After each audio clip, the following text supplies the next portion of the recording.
and welcome to the Unhinged History Podcast, the podcast where two women meet up and hope to hell we're not leaving our school-aged children in front of a school stinking like the menaces that they are. I'm Teresa. I'm Angie. And you've joined us. We're sorry about that. I'm not.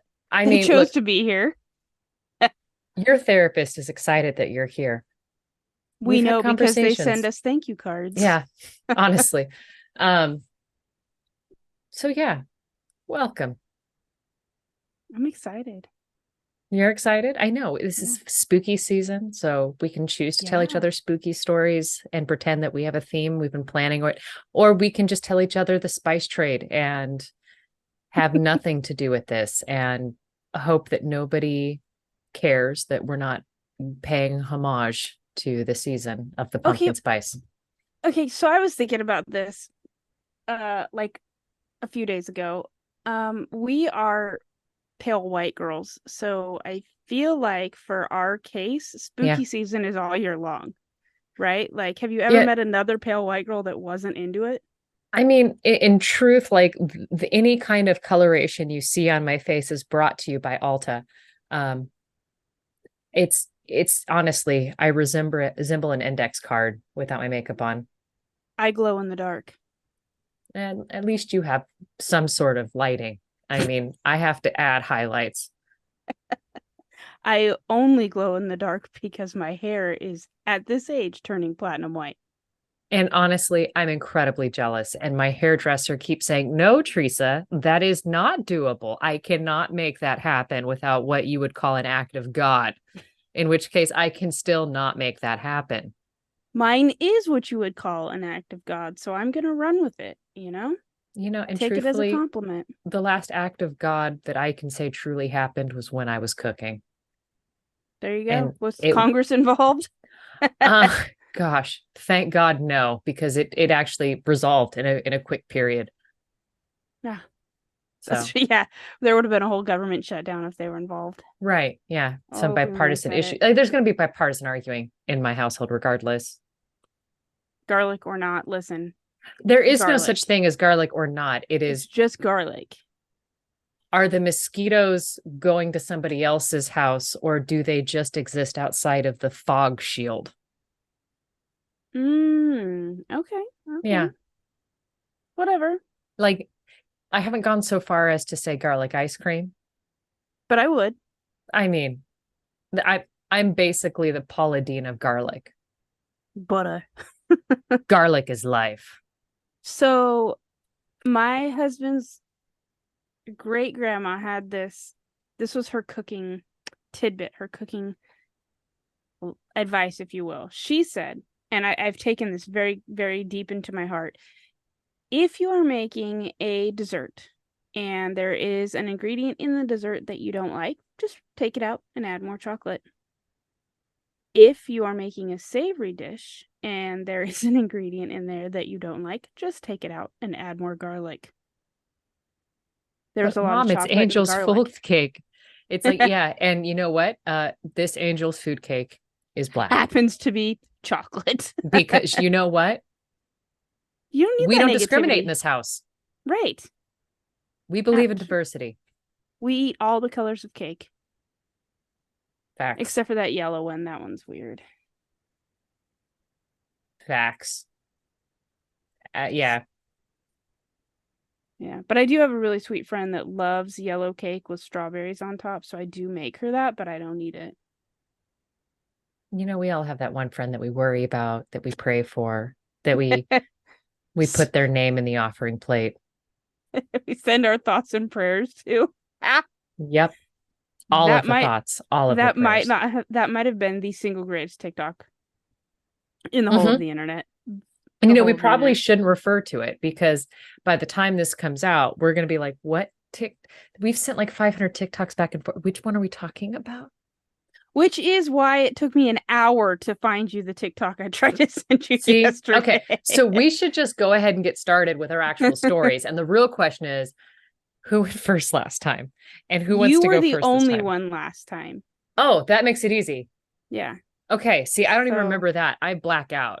did I mention that in my scalding hot bath, I basically just had a Delicious nap. whiskey. Yeah. Oh, I didn't know we were drinking tonight. Well, that's why I have the LaCroix now. I'm trying to bring it back because you said, do you want to record Hold On, I'm Naked because I'm in the bath? Because I realized just starting with Hold On, I'm Naked was weird. And then made it like, okay, but of course I'm naked in the bath. I shouldn't. Which that's what made it awkward. And then I had to double down. I mean, you can record naked if you want, Teresa. Anyhow, Listen, your okay, turn. all you had to say was like, you know what, my camera's just not working. Or live your life, man. I don't care. I mean, I might. No, my kid is not breastfeeding, so I'm not going to be one boob out in the world. Okay, but anyhow, Oh, to be the queen. Do you remember? Oh, I can't think of her name right now. I was hoping you were really going to Isabella. say that Queen Elizabeth walked around with a boob out for a season. Oh, that would have been amazing. Oh, I mean, like maybe Elizabeth won. But Yeah. I was thinking I want to say her name's Isabella, but like do not quote me on that. But No, there but was I a know what you're talking season, about, the one right? with the painting. Yeah. Yeah. That was her. That was all the rage. Yep. But You want to pick anyhow, your favorite boob. tell your story, live your best life. Okay, so I came across so I was having lunch with um my husband the other day, and I was like very excitedly telling him that we have reached spooky season, and was so excited to share with you one of the many stories that's like boiling up in my head. But at that exact moment, I immediately forgot everything I've ever learned in my entire life. This happens to me all the time. Right? Like all of a sudden, you don't even know your name. And so I was like, oh no, well, I need a story. So he was kind of sending back and forth like some fun little um like anecdotes from the season, you know? Yeah. And out of that conversation, this story is what I happened upon. I think it hits with me partially because it has sort of some untold women's history to it, and partially because when I think of spooky and Halloweeny things, kind of UK is what comes to my mind. This Um, checks. right? So with that, I'm going to give you the story of Lady Mary Howard and her carriage of bones. Howard, as in related to one of the wives of Henry VIII. She may have been, but this is like a lesser noble lady. By the way, Um, anytime you can say the lesser blank, like I refer to, like we'll be watching something, and if it's a Baldwin but not Alec Baldwin, they are a lesser Baldwin. yes. And I start by saying the lesser Baldwin, and then eventually I get to budget Baldwin. Mine is Wish Baldwin. This is like I ordered Game of Thrones on Wish. I don't think I will ever forget that. And my poor husband didn't get the reference till I showed him what Wish was, and then he was like, "Yep, you're right." Yep. Yeah. Okay. So she's from a less famous family. So she could have been, but I'm not 100% sure. To those relations, I'm 100% sure of a lot of other relations in this story, but not that one. Okay. So that being said, though, there is another Lady Mary who has a story that is very scandalous. And oftentimes throughout history, their stories have been combined, but they're not. They're very different stories. So I've done my best to tell you just the one without including the other one at all, because a lot of legends incorporate them both, like both of their scandalous affairs, into one story, Okay. and Yeah. that's not the case. As absolutely not the case. This Mary Howard is very different from the other Lady Mary Howard. So would you like to hear my sources? Of Of course you course. would. All right. So, my main source is a book called Devonshire Characters and Strange Events by Sabine Baring Gould. It was written in 1908. There needs to be Um, more Sabines. I'm just gonna say it. I know, I love that name. It's just one of my all-time favorites. In fact, if I had a daughter now, I would probably still, despite the fact that the Star Wars is out, I would still name her Sabine. But anyway, um, okay, so I learned of that source from the Wikisource, the online library, which had the entire like you could look at the whole book, which was really fun. The Royal Museum of Greenwich has a website that talks about Queen Henrietta Maria, which is important later. Mysterious Britain and Ireland, Lady Mary Howard of Fitzford House. The BBC has like a little local article written by Andrew Spencer of kind of when I say local, I mean like a locale, like a region. Okay. Okay. And then the Twickenham Museum, which is really cool. So this source has something they mentioned called, I'm going to pronounce this wrong, but I'm going to try my best. I think it's the Blondie book, but it's Bloudie. So Sure. right?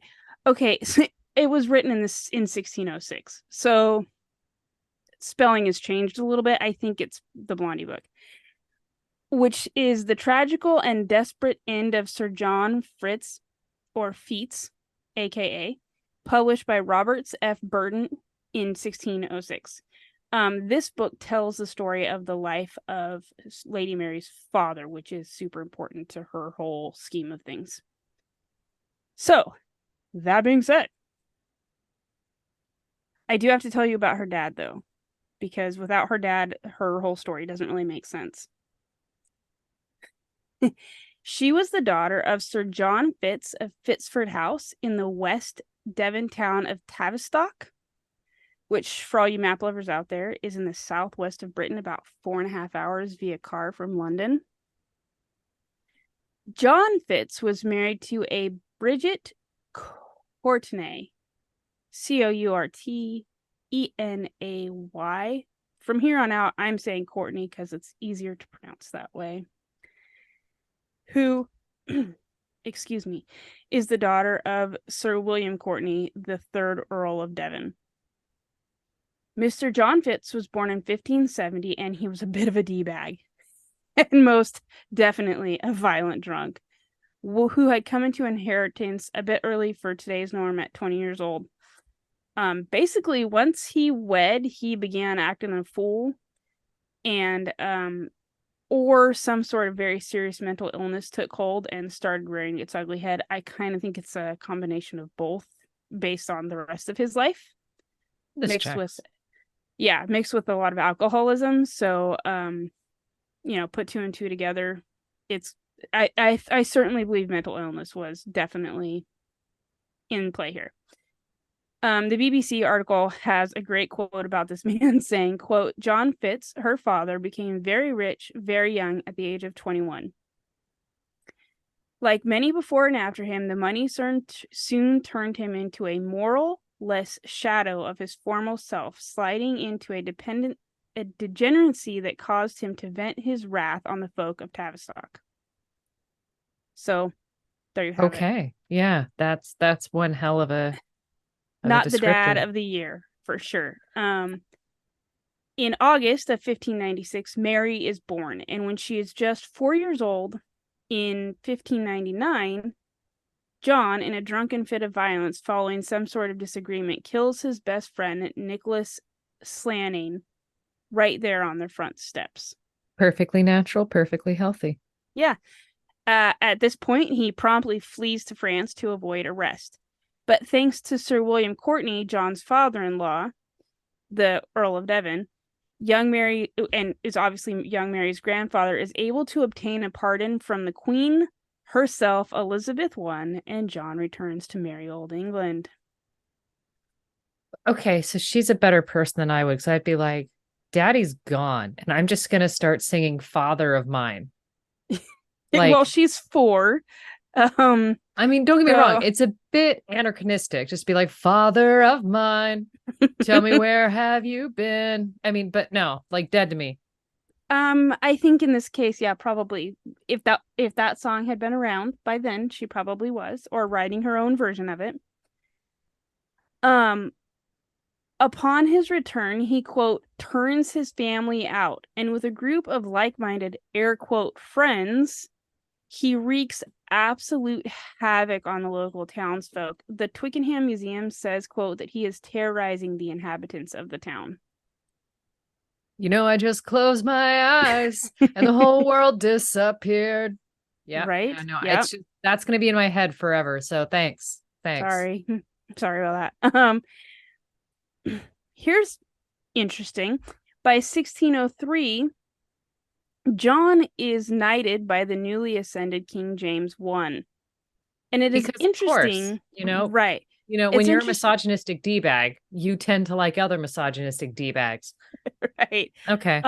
It's interesting to point out though that he earned his knighthood on account of his, quote, social standing and wealth, as opposed to having performed any great service to the new king. Wait a minute. You mean people just get awards because they're rich? I guess. The back then it was so weird. I know, super weird, right? So grateful we're past that. Me too.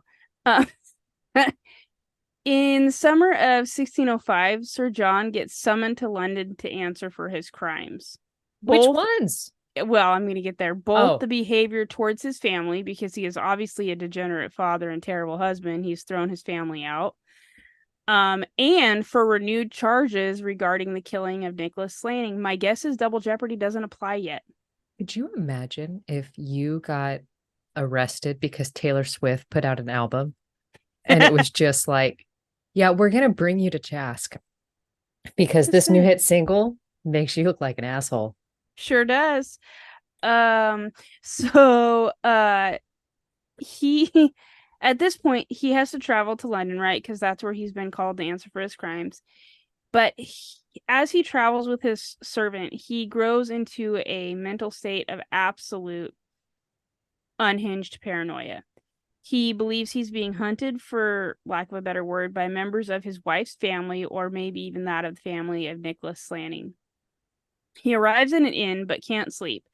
So he leaves both the inn, and one source says he also told his servant to move on, but another source says his servant was with him at the next place. So I'm not Both could happen. Yeah, I mean, Kevin, go on without me. No, look, dude, you are clearly in need of some help, and I'm gonna stay right here. Yeah, I'm a hang. Right. So it's as you wish in that case, because there's no one right answer for that.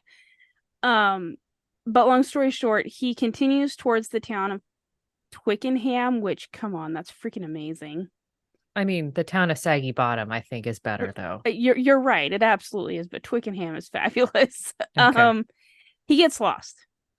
He tries to get the owner of a large estate to let him in and give him room and board for the evening, but he's turned away, and he moves on to the Anchor Inn. The keeper, called Daniel Alley, now this is his home and inn, and it's shared with his wife, called Agnes, his children, a maid, and one lodger called Robert Goodard, which is probably why at this point there's a pretty clear chain of events for what happens this evening. But it's about 2 a.m. When he arrives, and this is what the Twickenham Museum has to say.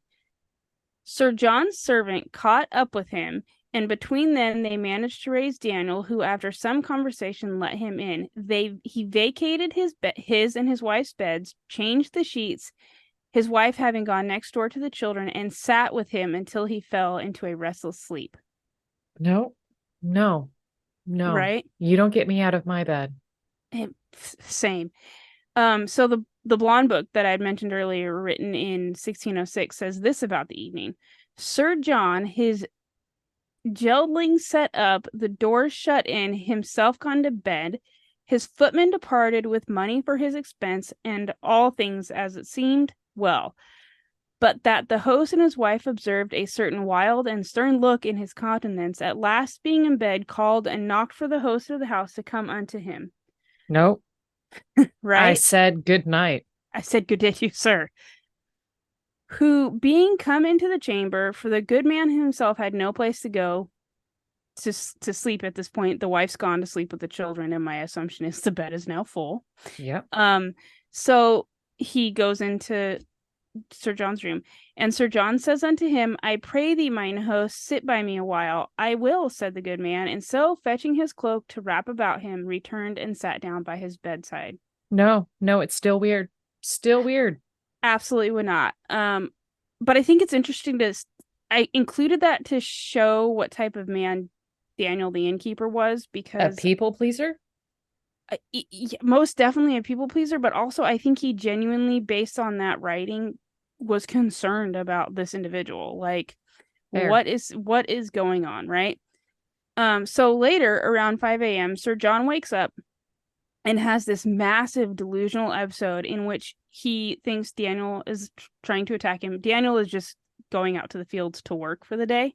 I mean, okay, if I woke up and you were sitting near my bed in where I'm sleeping, I'm going to become violent. Violently ill or just violent. I would have more questions, but in this case, Daniel was not by the bed at this point. Daniel was out doing his morning chores. Okay, so this guy just woke up with an instinct. His eyes just went straight predator. Exactly. Okay. And he kills the innkeeper. Daniel's wife, Agnes, she gets cut on the arm, and the lodger, Robert Goodard, suffers no injury. Once John realizes what he's done, he puts the sword against the wall and impales himself not once, but twice. Because I guess the first time didn't work. I mean, if you have the ability to do it twice, you are either demonic or you did a rather poor job. Your target practice is terrible. Right? Like, next time, aim not at the foot. Or did you just miss it completely? Like, what are we doing? Feet away? C plus, on impaling yourself. Like, absolutely not. Good try, good effort, but you missed. So he does die of his injuries 2 days later. Mysterious Britain says that he refused medical assistance. So I guess there's that. Like, either... I mean, I would either that or hope that he tried to render medical care unto himself, like some people trying to be their own lawyer. Yeah. Be like, no, I'm my own surgeon. I totally agree. I got this. I just need a toothpick. Yeah. That's live organ transplant. Just stand by. Yeah, absolutely. So the Earl of Northumberland, Henry Percy, finds out about this. And based on the writings, it's safe to assume that he is some type of acquaintance or friend to John, because he sends a man to set John's affairs in order and goes so far as to pay Agnes £100 for her and the children's care. What is that in today's money? Yeah, I knew you were going to ask that. So I got to get all the way to the bottom of my notes. Now, hold on. What year again? We're roughly around the 1690 for an innkeeper. No, we're not even to 1690 yet. We are. Sorry, I am so sorry. I've moved my notes, so now I have to find myself. Well, after we're like 1606-ish. Okay, so 1606. There. Okay, so early 1600s. Yeah. Okay, so Shakespeare is still running amok. For an innkeeper, how much do you pay for an innkeeper? How much do you think £1 is today? Back then. So £1 today, it's pretty close. It's like $1.20, if I'm not mistaken. It's super close there, like to the US. $1.25. Okay, so super close there. Yeah. Okay, so now to 16. So the early 1600s. Yeah. I can't be trusted. My brain is just showing me the spinning wheel of death. So it's $234 today. $1 would have been $234. So $1 equals $224. Okay, so and how many again? He paid her $100. So we're looking at let's see. Come on, Angie. I know, I'm sorry. Come on, Angie. And am I helping you? Am I doing the math for you since it's so easy? No, I'm just rizzing you instead. Like jackass. I know, right? It's $23,000. 23 grand? Yeah. That's not even a Kia. Yeah, and unless I did my math wrong, which I mean you were pressuring me, and I buckle with math questions under pressure, as you know. But whatever. Anyway, so long story short, that money that the Earl of Northumberland pays keeps Agnes and her children like good for the rest for a substantial amount of time. So much so that when Agnes remarries, the new husband is also able to live off that. Like, Um, yeah, I'm really upset with this late stage capitalism nonsense. I'm pretty pissed about it too. But I mean, I would assume they already own their own home outright. Like, I don't even know Okay, if that you type of own your own capitalism home outright. exists. Let's say you don't pay for your mud hut and Oh well, it was an inn. your horses are already like yours, right? And they're just Hmm. eating the grass in the field, so gas is free. You can't tell me that you don't spend that amount in groceries. You grow your own stuff too, I hate late stage capitalism. right? Like it literally said in the story that Daniel was going out to like work in his little garden, like his farm area. Yeah, when I go work in the garden, it means I paid more money for the fucking seeds and all of the supplies than I'm going to get. Mm-hmm. All Yeah, right. absolutely. I'm Yeah. I'm livid now. I'm Look what you sorry. made me do. Taylor's dead. She'll she's not here right now. I'm sorry. I Please forgive me. didn't realize Um this is just gonna be deep cut Taylor Swift references for the entire time. we're really sorry, Taylor. I'm actually a big fan. I just learned. So sorry about that also. You just Anyway, learned that you're a big fan? I just learned I'm a Swiftie. Yeah. Didn't know that till like last week. But Okay. anyway, All right. that's for therapy. No judgments. And without further ado, here's where the story of Lady Mary Howard starts. She's 9 years old when her father dies. And this presents a bit of a problem. She is the heiress to Sir John's estate, and clearly not at the age of majority, not minority. Good God. I mean, clearly a minority. Yeah. So enter a rather terrible and very interesting tidbit of English law. In 1605, thanks to Madame Sabine's book on the matter, the law of wardship is created by Henry VIII and called the Court of Wards and Liveries. Basically, the number of wards was so large that Henry VIII needed some type of organized system to keep everything together. So keep that in mind. Okay. The law states that any man who held land or direct from the crown, so anything gifted from the crown, died, his heir, if a minor, belongs to the king, who has a right to receive all rents and profits from these lands until the heir becomes of age. He, being the king, could also marry the ward to whomever he wanted. Oh, great. Just who I want in Right. charge of me. Right. So wardship and marriage of minors, which this is absolutely probably the biggest whore of the whole thing. Wardships and the marriage of minors was sold to the highest bidder, who was sometimes the child's mother or the executor of the father's will. But if they were not very prompt in applying or did not offer the largest sum to the highest bidder would get the ward. I Yeah, have thoughts and feelings about this poor 9-year-old's future. dude. Honest to God, the rest of my story is just one terrible man after another, which makes me so sad because I think most men that I've encountered in my life are amazing. So I have such a hard time with her. So you say that, but there was something I saw earlier on a TikTok where one person said, um, she has met good men, yes, but most of the men she has met have never been better than a taco. Is anything better than a taco? To which a lesbian stitched her and said, you know, you're on the wrong side of TikTok if I'm popping up in your feed. But I would argue that I have met most men who are not better than a frozen burrito. That's why she's a lesbian. I mean, facts. Oh, I'm gonna have to remember that, all of it. Can you send me that one so I can show it to Ian I can try. in an But hour? you're gonna need to my attention span right now, good luck. It's okay. I'll ask about it later. Maybe it'll show up Okay. on my feed, you know? Yeah. Um, so okay, so all that to say that also the king, so once the highest bidder purchases the ward, they would then have complete control of the ward. They could marry the ward if they liked, or pair them up with someone else accordingly.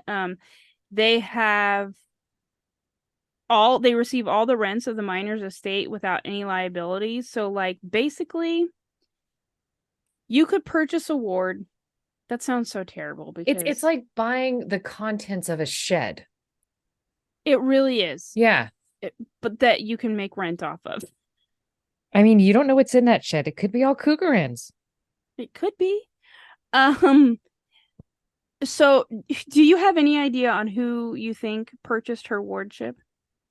I don't like this game, but it's not going to be good. And it's because of the way you set that, it is a notable figure. But now I get to Or it is a play. figure that I have already mentioned. I don't like this game. I'm going to go down in flames. So I'm going to just say I have no idea. It's our friend Henry Percy, the Earl of Northumberland, and Okay. he purchases the wardship at £465, which today Which is is more than the wife got for the death of her freaking husband. yeah.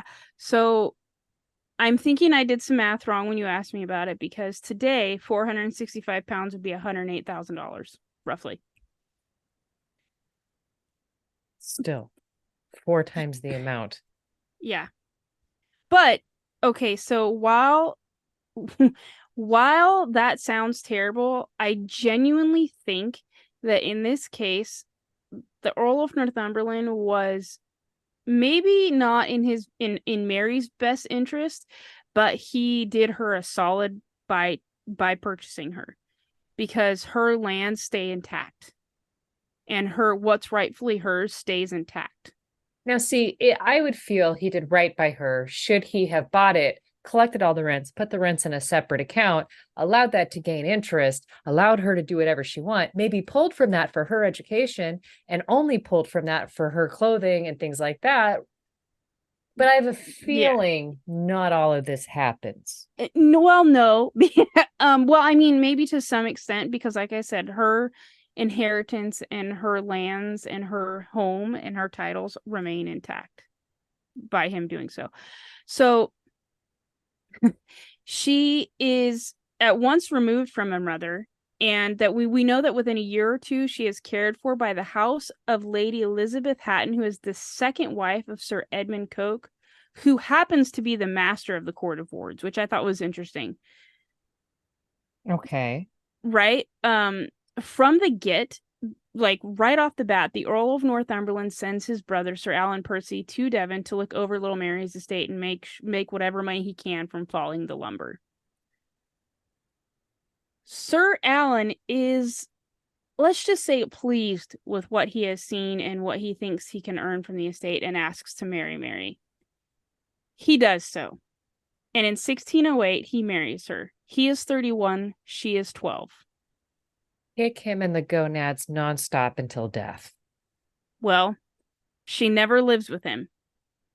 And it was decided that they should wait to live as husband and wife until she reaches, quote, a nimble age. And he dies from a chill he catches while sleeping on the damp ground during a hunting trip in 1611. Oh, darn. Anyway. So by this point, she is the wealthiest heiress in all of Devonshire, and she is noted as having extraordinary beauty. The Earl of Suffolk wanted for one of his sons, Sir Thomas Howard, to marry her. However, she Now we runs get to the away, Howards. right? She runs away with Thomas Darcy, the son of Lord Darcy. Big Daddy Darcy. Papa Darcy, I know, right?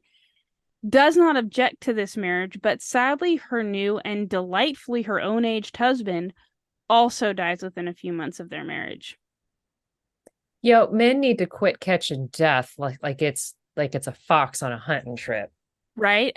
They're probably because they're hunting. But anyway, Now widowed twice over and still both a minor and a ward of the king, she is married a third time at not just barely 16 years old.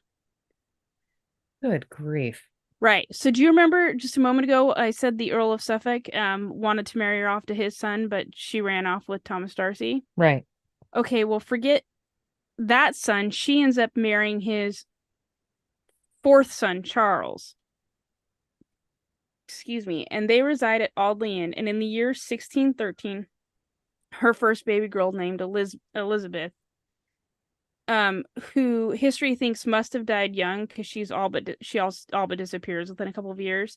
And later, a second daughter called Mary are born. But by 1622, she loses her third husband. At this point, I don't know if loses is the correct word or disposes of.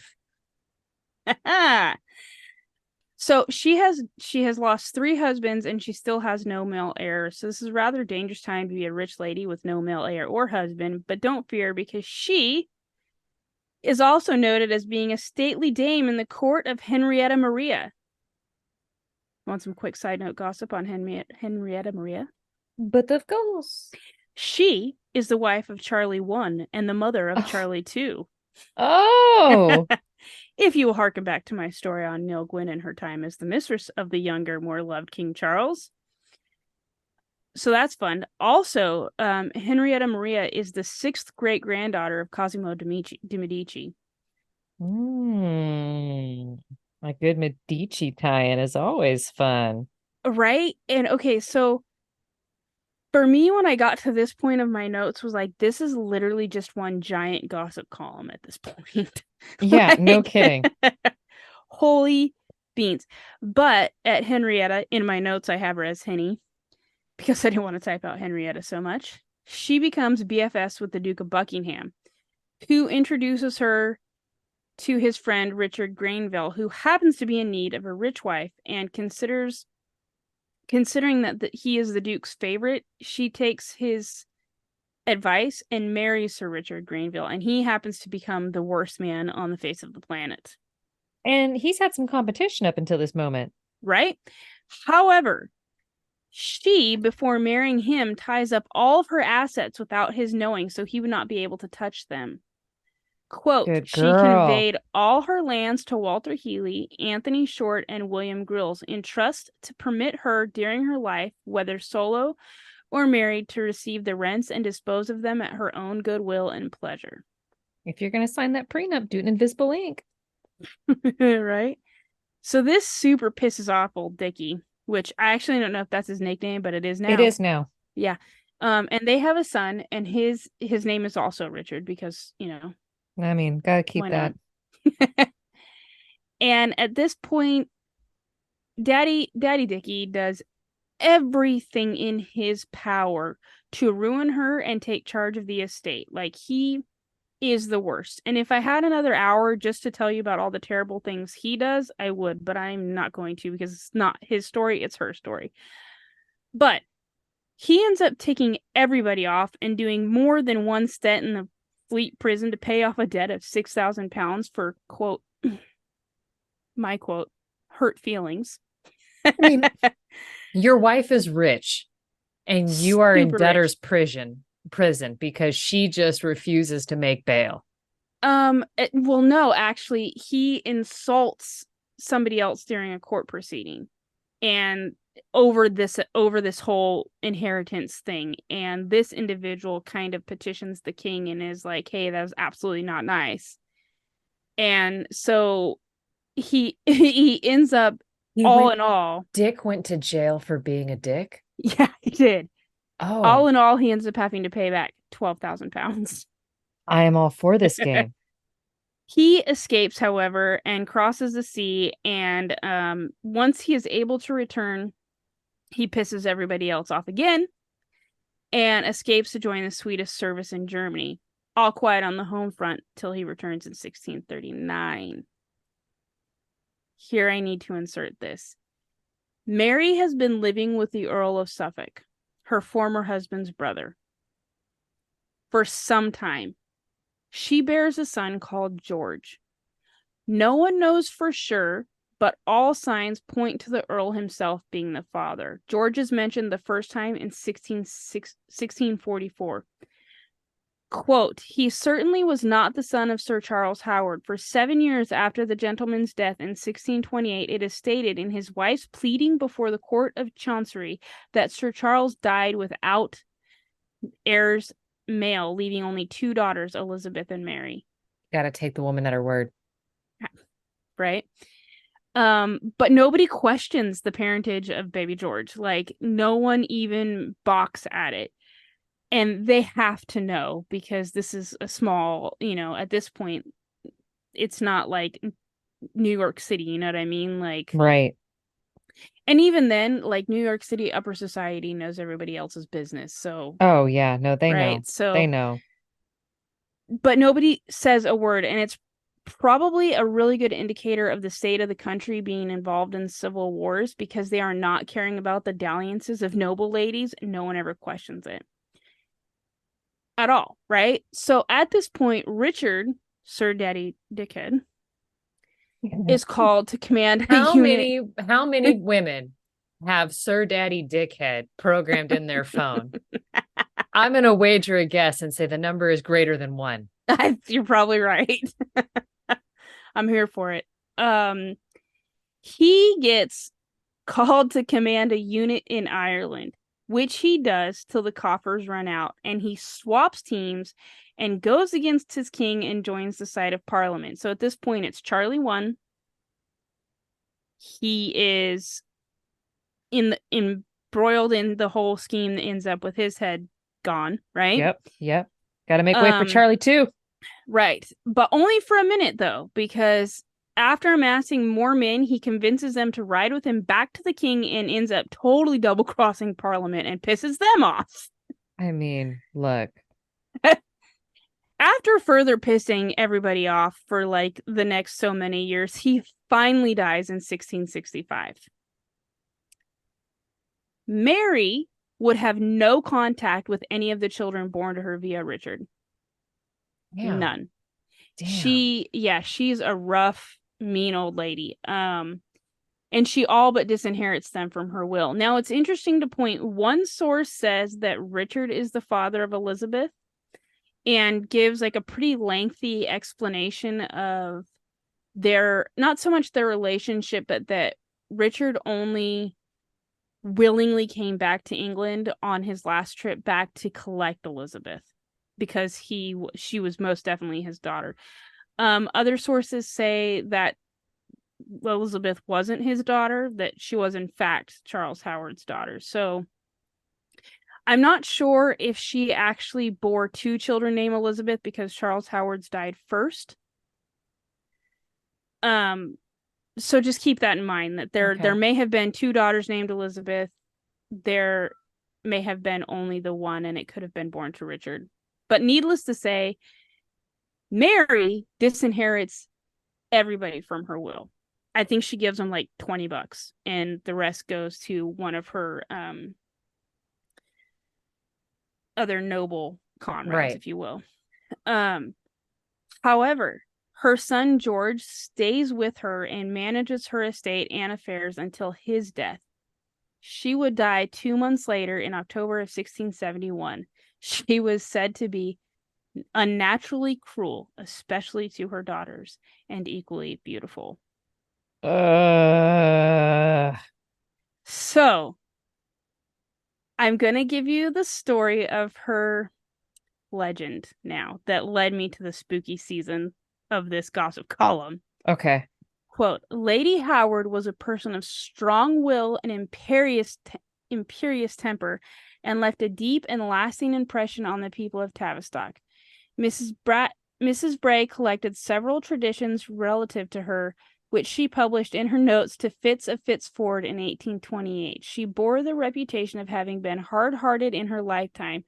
For some crime she had committed, nobody knew what, she was said to be doomed to run in the shape of a hound from the gateway of Fitzford to Oakenham Park between the hours of midnight and cock-crowing, and to return with a single blade of grass in her mouth to the place whence she had started. And this she will do till every blade was picked, when the world would be at an end. Dang. right? Another story says Dr. Jago, the clergyman of Milton Abbot, however, told me that occasionally so this is the author writing, a couple of hundred years, like they've collected these stories, right? Sure. So Dr. Jago, the clergyman of Milton Abbey, however, told me that occasionally she was said to ride in a coach of bones up West Street, Tavistock, towards the moor, and an old man of this place told a friend of mine the same story, adding that he had seen her scores of times. A lady who was once resident here and whom I met in company assured me that happening many years before to pass the old gateway at Bitsford at the church clock struck 12, and returning from a party she had seen herself the hound start. Then goes on, like there's a whole not sonnet, but there's a whole poem that's several stanzas long about the legend of her. And the gist is, one story says she is either the dog, the big hound itself, collecting one single piece of grass, or the big hound sits next to a headless horseman who's driving, a carriage made of the bones of her husband. Should it be husbands? Yes. Did I not say S? Husbands. I mean, All the bones it of her could be, husbands. and I just didn't hear that.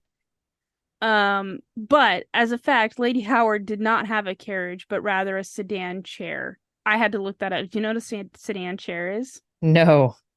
Like I think they're called litters. Like you Okay. have Yeah. a Yeah. man Yeah. and then a man, right? So that's what she had. So the idea that she traveled from one place to another in the afterworld in a carriage made of her husband's bones probably more relates to the idea of the goddess of death traveling over the world to collect human souls. But I mean, I'm down for it. That's how I want to go. Right? Since her death, this story goes that she has been traversing back and forth every night, cursed to collect one blade of grass and return it to Fitzford till all the grass is gone. That's one hell of a curse. Right? I was like, dang, who did she piss off? Because nowhere in any of the sources does it say who cursed her. Right. But just that was the outcome of whatever wrongdoing she... I mean, she was just a rich woman. That's really all that happened. With a terrible father. Right. So we hate her. That's pretty much the gist. Do you want to hear a couple stanzas of the poem about her? Hell yeah. Okay. They are written in the Old English spelling and vernacular, so just go with me. My lady hath a sable coach, and horses 2 and 4. My lady hath a black blood hound that runneth on before. My lady's coach hath nodding plumes, the driver hath no head. My lady is ashen white as one that is long dead. And then it goes on for several more stanzas. And they are each just as I would rather walk 100 miles and run by night and day than have that carriage halt for me and hear my lady say, "Now pray step inside and make no din. Step in with me to ride. There's room. All trow by me for you and all the world beside." And if she's not my favorite ghost story, I don't know what else is. I mean, honestly, that's pretty up there.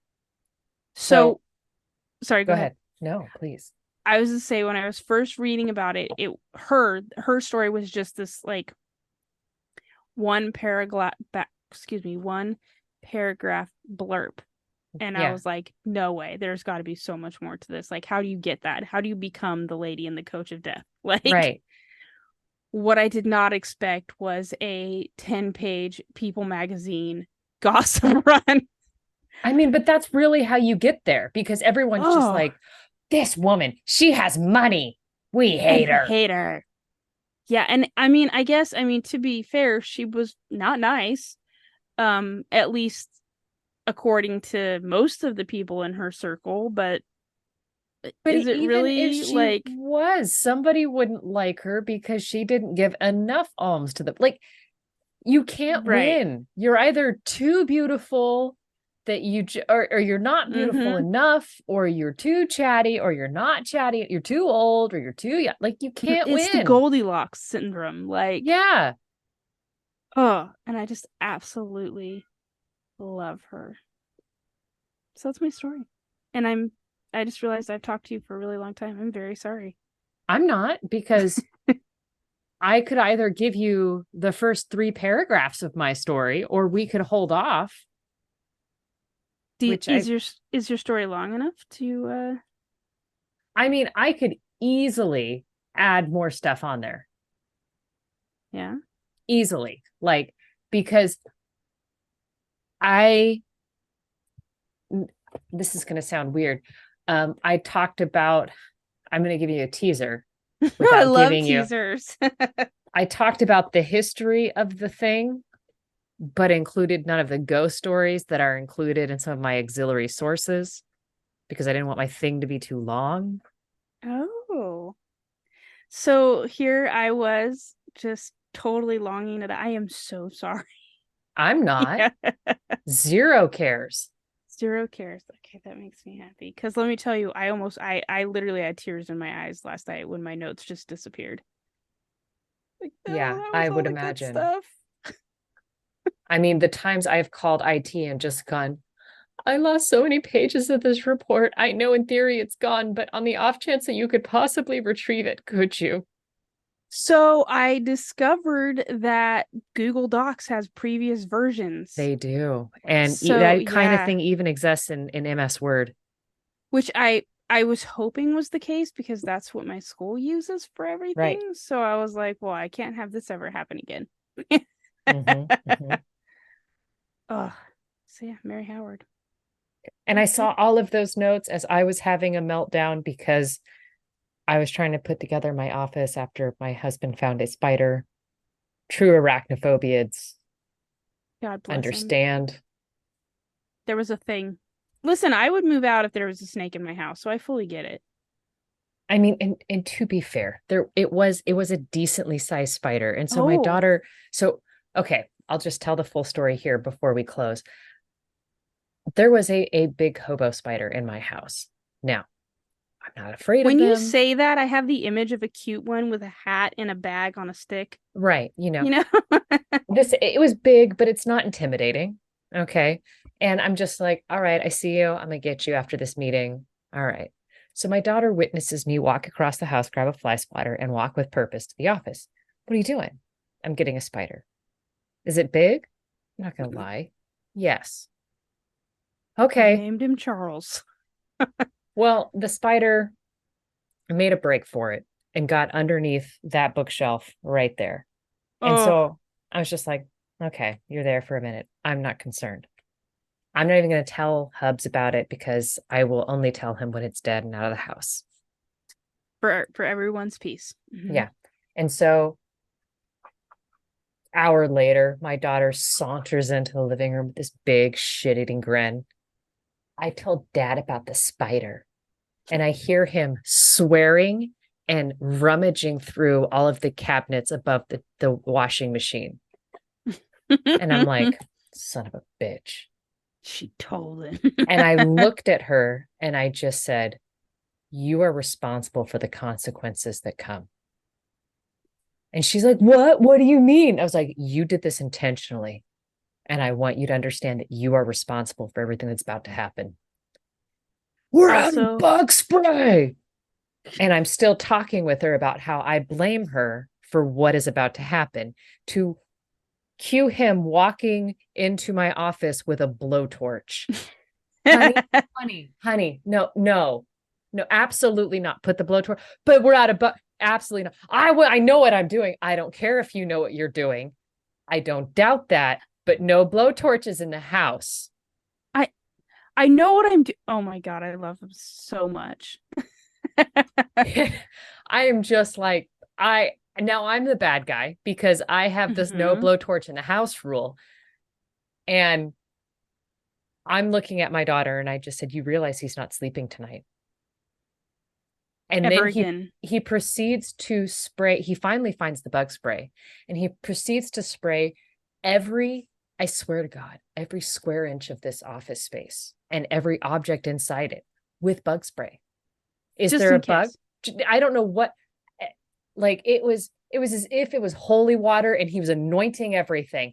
And he comes out of the office and he's looking around the living room with the crazed look in his eye, and he starts spraying random stuff in the living room. And I just went, Mike, it's your fault. you're fixating. To which he looks at me, angry that I had the audacity to call him out on this. Yeah, well, how dare you? So he walks out of the house.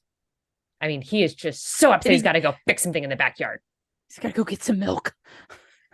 And I just look at her. I said, you realize he's not going to sleep tonight? Oh, yeah. You kicked the hornet's nest. She is a troll. And so I sent her to bed. I do my own thing. We're all good. Then this morning, I'm talking to Mike, and I just said, last night, did you do anything to air out my office? Because I've got meetings that start at 7:30 this morning. No. Okay. So I'm about to get hit with a bug bomb the moment I open that door. And I open that door and it just hits me in the face like a shovel saying hi. You wordsmith. And I just started crying. Because at that point, I had about 30 minutes before these things started. And I just recognized that I'm stuck in front of my computer in the only place that looks semi-professional. And it smells like Raid. Please don't mind my new cologne. Yeah. It's Ode to Dead Spider. Yeah. I mean, it's through Zoom. But if you see me starting to lose consciousness, don't let this reflect poorly on my professionalism. Call 911. Please and thank you. And so I'm melting down, having an absolute conniption fit over this. I'm crying. Kayani looks at me. She goes, are you and Dad breaking up? No, child. This is further fallout from your shenanigans. No, but you are going to boarding school. Yeah. And then she goes, oh. Like, she didn't realize that this was going to have residual effects. And Hubs and I talked about this over lunch, and I was just like, you realize we paid an absolute irate fee for her stirring the pot, and she paid absolutely nothing except for the stress of thinking that we were getting a divorce because I cried because my whole office reeked of Raid. Poor baby. Poor baby, that's your takeaway. Yeah, pity her. Pity for everyone. her. It's poor baby for everyone. Mike for not sleeping, you because you got hit in the face with Raid, and poor Ani for thinking everybody's going to break up over an incident that she caused. Yeah, that she clearly stirred the pot, but these are things. So, Does it still smell like Raid? No, it really does. It really does. And so at one point, Mike was like trying to help things by add some essential oils in the diffuser. I said, no. You don't add more scent. That is not going to help. You purge. In the windows. That's it. That's all we can do. We can only remove. You don't. Oh, you know what will help that decomposing body smell from the body in the corner? If we put a Glade plug-in right next to it. No, absolutely not.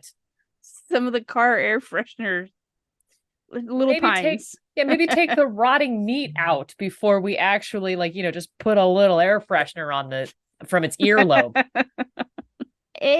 New earrings. Right? Okay. But if you've enjoyed this spooky season story and you're like, you know what I want more of this. You can support our antics by giving us a rating of any kind. Even, talk about how good we are at sharing cooking recipes, because I feel like you've listened to about the full epilogue that exists before we get to the beef stew. Angie's laughing because Angie know that it does take a full hour to get through their full. And I was wandering through the swap meet when I found the perfect thing to braise. Anyhow, these are things. And you can give us a review. You can rate, you can review, you can subscribe. You can hit us up and tell us what you want to hear us talk about. You can tell us all the things that Angie messed up on. You can tell her exactly how the Howards tied into Catherine Howard and how she was so foolish for leaving that out because you were screaming it as you were driving down Highway 5, as you should be. And on that note, You know, I'll look it up because she married the Howards, right? So it could have been that she's what, a cousin, sister-in-law, something. At some point, she's a Habsburg because no, I'm joking. She's got the chin. No, I'm being a smartass. But on that note, goodbye. Bye.